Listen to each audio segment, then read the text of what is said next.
नमस्कार दोस्तों, मेरा नाम है रोहित कुमार और आप देख रहे हैं अपना ऑनलाइन स्टडी 444 चैनल। तो फ्रेंड्स, आज हम इस वीडियो में बात करने वाले हैं संवैधानिक विकास, भारतीय संविधान के संवैधानिक विकास से आने वाले महत्वपूर्ण प्रश्न।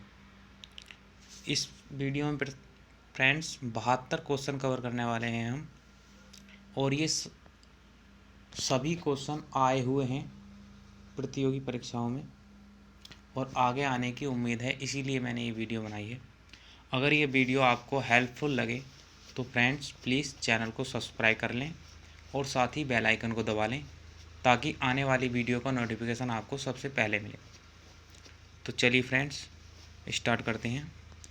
निम्नलिखित में से किस अधिनियम द्वारा भारत में प्रांतों को स्वायत्तता प्रदान की गई थी?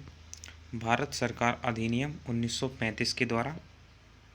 भारत के संविधान के ऊपर सबसे अधिक प्रभाव निम्नलिखित में से किसका माना जाता है? भारत सरकार अधिनियम 1935। भारत की एकात्मक पद्धति का लाभ है दृढ़ राज्य। निम्नलिखित में से किस देश का अलिखित संविधान है? यूके। जिस संविधान सभा द्वारा भारत के संविधान का अधिनियम किया गया उसके सदस्य कौन थे? विभिन्न प्रांतों की विधानसभाओं द्वारा निर्वाचित। भारत की अंतकालीन संसद में कितने सदस्य थे?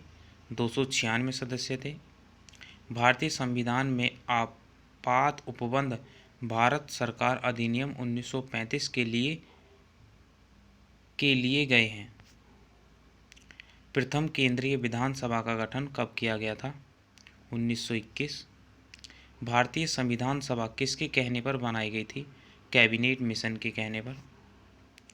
निम्नलिखित में से किस अधिनियम में नियंत्रक महालेखा परीक्षक नामक पद का सुझाव दिया गया? 1919 का अधिनियम। भारत की संविधान सभा का अध्यक्ष कौन था? डॉक्टर राजेंद्र प्रसाद। निम्नलिखित में भारतीय संविधान सभा का अध्यक्ष कौन था? Doctor Rajendra Prasad.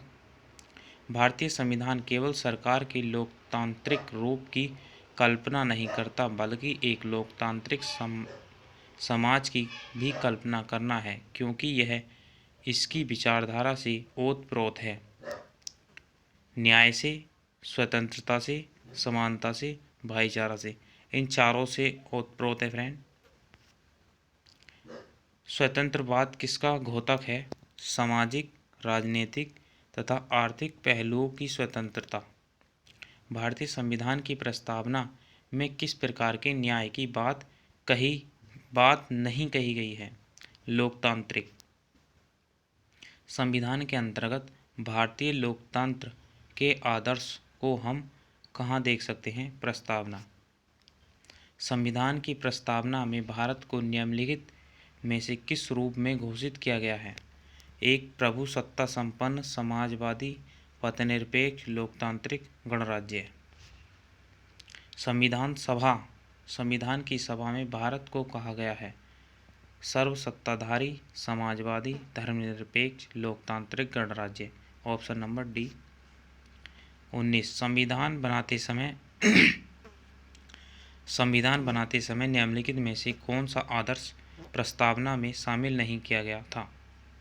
Option C Samajwadi.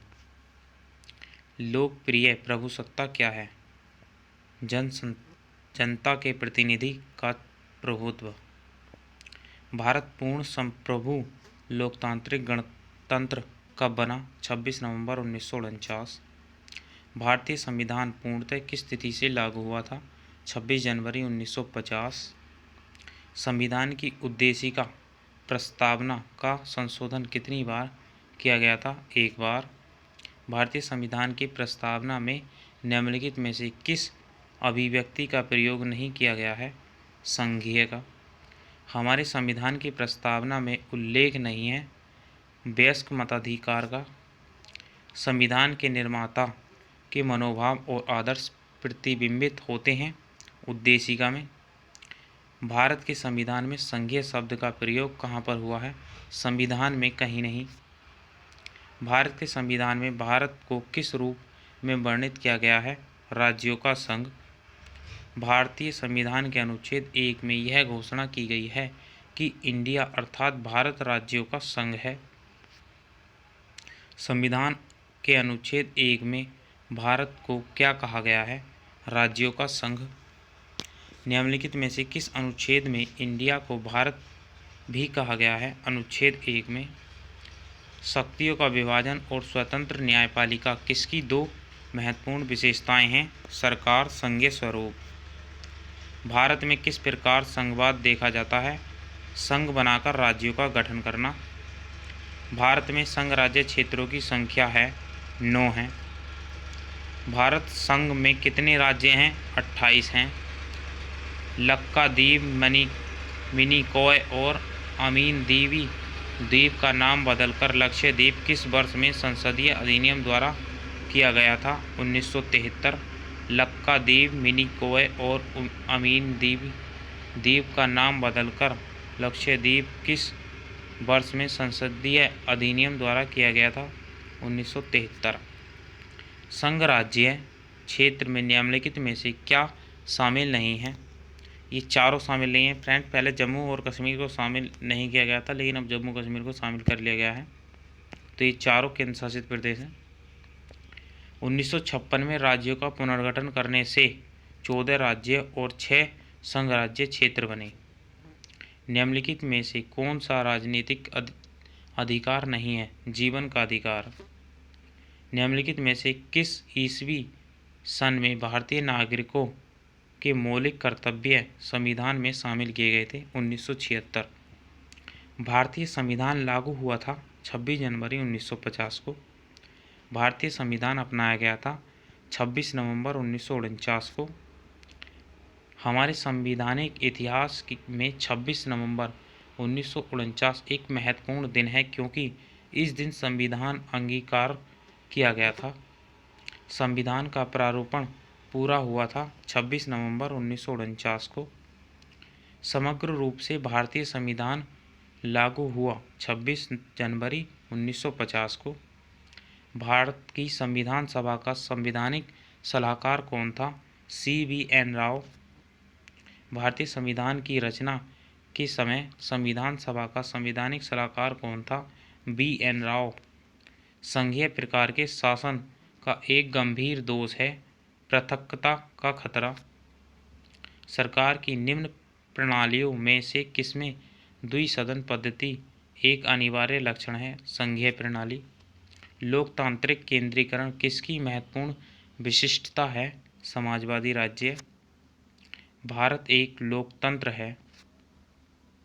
निम्न में कौन सा संशोधन अधिनियम मिनी संविधान माना जाता है? 42वां संविधान संशोधन अधिनियम 1976। भारत में एकल नागरिकता की अवधारणा अपनाई गई है इंग्लैंड से। दोहरी नागरिकता निम्न में से किसकी विशेषता है? संघीय सरकार। संविधान का कौन सा भाग नागरिकता के प्रावधानों से संबंधित है? भाग 2। निम्नलिखित का मिलान कीजिए। भारतीय नागरिकता को पंजीकरण। भारतीय नागरिकता को प्राप्त करने का तरीका पंजीकरण। भारतीय नागरिकता को अंत करने का तरीका वंचित करने पर मूल अधिकार। विधि के तहत समता। Option A is the correct answer. भारतीय संघवाद निकट है कनाडा के। भारतीय संविधान ने सुदृढ़ केंद्र के साथ संघीय प्रणाली कहाँ से ली है? कनाडा से। भारतीय संविधान ने भारतीय महासंघ की योजना किसके संविधान से ली थी? कनाडा के। विधि का शासन की संकल्पना कहाँ की संवैधानिक प्रणाली की एक विशिष्टता है? ब्रिटेन। भारत के संविधान का निर्माता किसे माना जाता है? BR अम्बेडकर। निम्नलिखित में से कौन भारतीय संविधान की प्रारूपण समिति के सदस्य थे? इसका फ्रेंड्स आंसर थोड़ा वो है, इसमें कन्फ्यूज़न है फ्रेंड्स, क्योंकि ये क्वेश्चन जिस टाइम आया हुआ था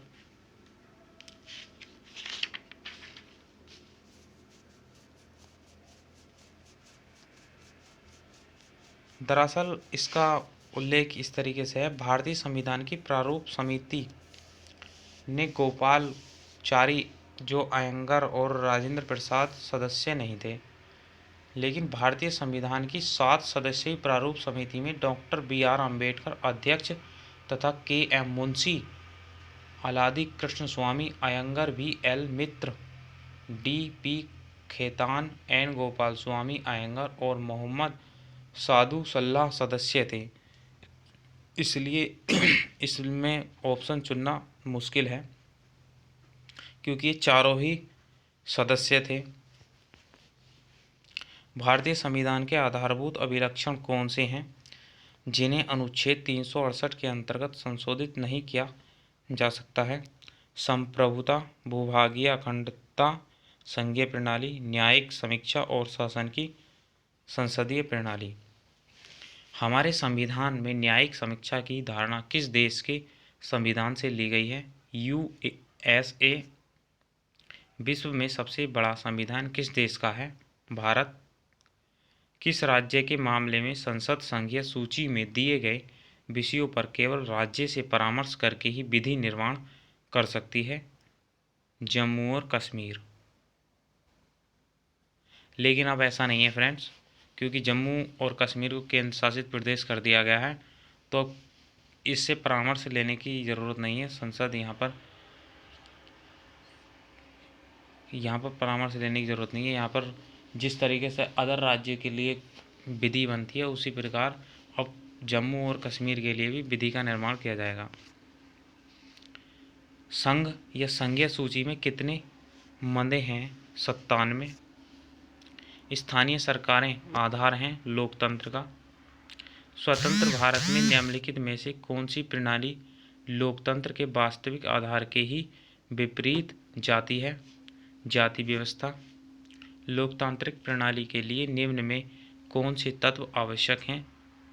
उक्त सभी। स्वतंत्र, एक निष्पक्ष चुनाव, अवसर की समानता, अधिकारों का संरक्षण। किस प्रकार की सरकार निष्पक्ष तथा स्वतंत्र चुनावों पर आधारित होती है जिसमें तत्कालीन सत्ताधारियों के हारने का निष्पक्ष उचित अवसर हो? लोकतांत्रिक। एक लोकतांत्रिक सरकार संवैधानिक कानूनों तथा नागरिक अधिकारों द्वारा खींची निर्धारित सीमाओं के भीतर ही काम करती है। फ्रेंड्स, अगर ये वीडियो आपको हेल्पफुल लगे तो प्लीज़ चैनल को सब्सक्राइब कर लें और साथ ही बेल आइकन को दबा दें ताकि आगे आने वाली वीडियो का नोटिफिकेशन आपको मिलता रहे। और साथ में चैनल को, इस वीडियो को लाइक कर दें और शेयर कर दें। Thank you friends.